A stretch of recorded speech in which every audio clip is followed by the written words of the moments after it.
Muito bem, vamos a mais uma questão. Essa questão aqui agora da obra A Moratória de Jorge Andrade é uma questão objetiva, direta ao ponto, e assim nós vamos também nessa questão, né? Direto ao ponto, escolha a alternativa correta, olha o comando da questão, sobre a obra A Moratória. Letra A diz o seguinte: o texto dramático normalmente dispensa o narrador. Isso é verdade, normalmente dispensa. É muito raro você ter uma peça teatral que tenha narrador. O que não ocorre em A Moratória? Opa, ele está falando que em A Moratória tem narrador. Não é verdade.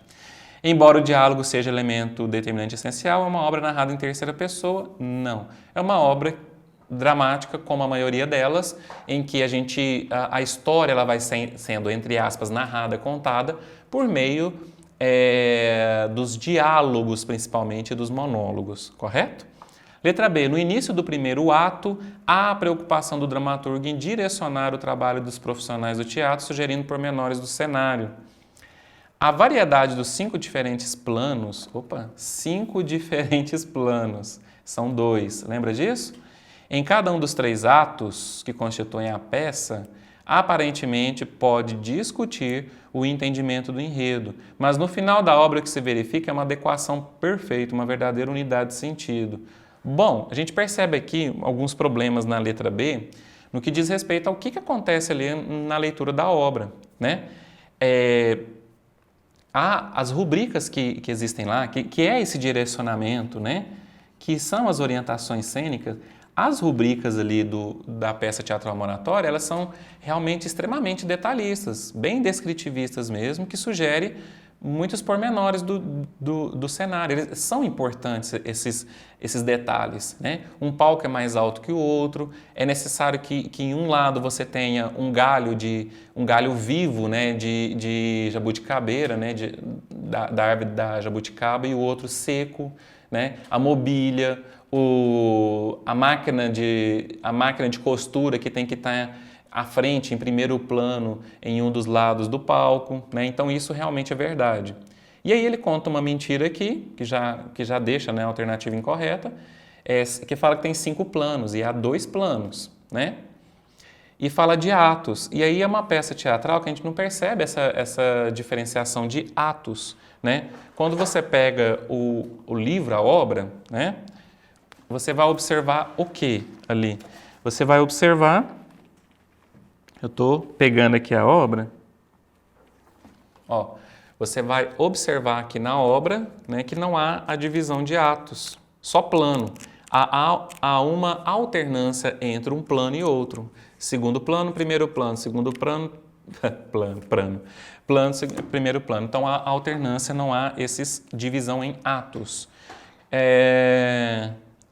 E aí, mas no final que se verifica uma adequação perfeita, uma verdadeira unidade de sentido.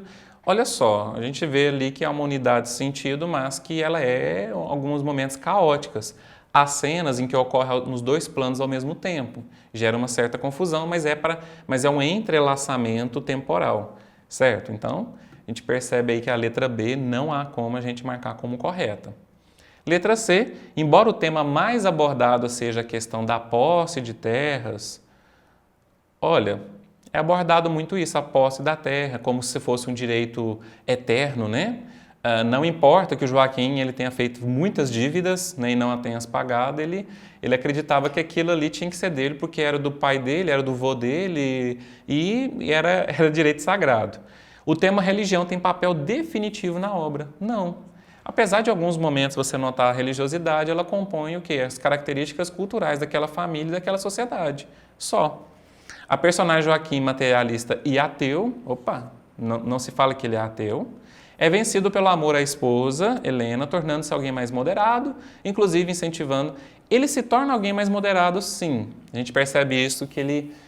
no momento de 1932, né, que seria a atualidade lá na peça, ele é uma pessoa mais moderada do que antes. Mas não é tão moderada a ponto de incentivar os filhos a se apoiarem na força divina. Não.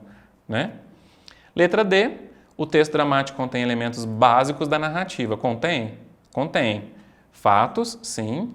E aí nós temos fatos históricos, nós temos ali uma menção, né, indireta a quebra da Bolsa de Valores de 1929, né? O período de decadência do café, né? Sim. Personagens, sim. Tempo, sim. E lugar ou espaço, sim. A gente percebe esses elementos. Perceberam que não tem narrador, né? Se colocasse narrador aqui já estaria incorreto. Em Amor Oratório, o tempo é um recurso essencial, sim.